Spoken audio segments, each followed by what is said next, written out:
the land scam in Jammu and Kashmir that came into light after the scrapping of Article 370. It has been a political storm in Jammu and Kashmir, and several parties have accused each other of political vendetta.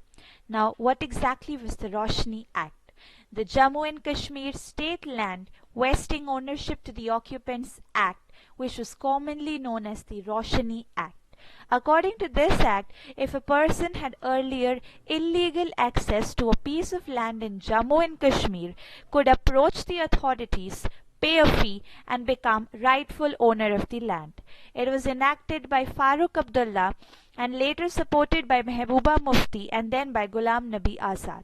Though it was aimed to regularize the land ownership in Jammu and Kashmir, many politicians have used it for their own benefits. What exactly was the scam? The Jammu Kashmir government had planned that they would be able to collect 25,000 crore rupees under this scheme, but it ended up fetching only 76 crore rupees. The first red flag was raised in 2014 by the Compiler and Auditor General of India. A year later, the State Vigilance Department indicated that more than 20 officials were involved in this scam. But it did not get any sanction from the state government for prosecuting these officials. In November 2018, the Jammu and Kashmir High Court ordered that all the land that was regularized could not be sold or any further transaction could not be carried out. This is an image of one of the buildings that was raised on the land that was transferred under the ROSHNI Act.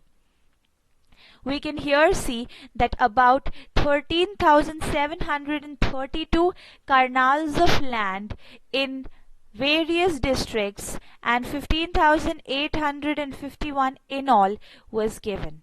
After the scrapping of Article 370, it was declared that the ROSHNI Act was completely unconstitutional, contrary to the law, and unsustainable.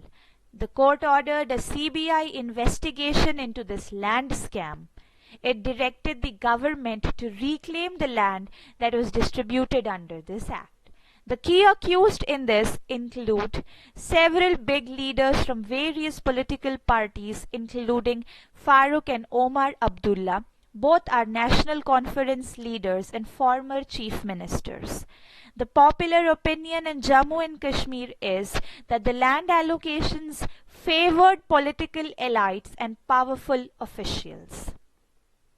The father and son duo are accused of having about 0.91 acres of land.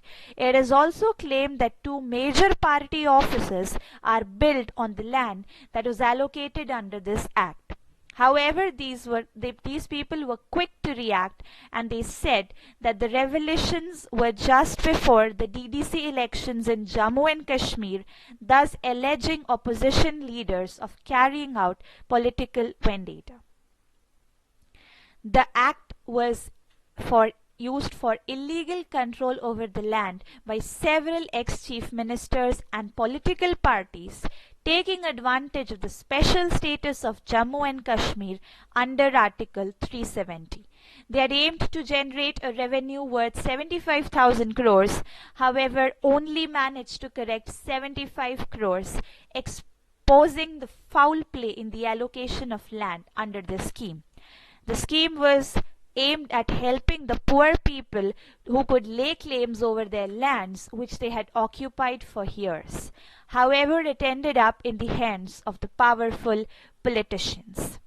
I believe that it is not the first time that a case of misuse of power and position by politicians has come into light. However, the presence of an article that gives special recognition to a state is what makes the scam unique.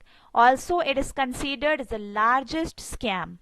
There needs to be a proper monitoring of schemes. Also, I feel that the time of releasing it has to do something with the DDC elections. These are the various sources and references that have been used in making this presentation. Thank you.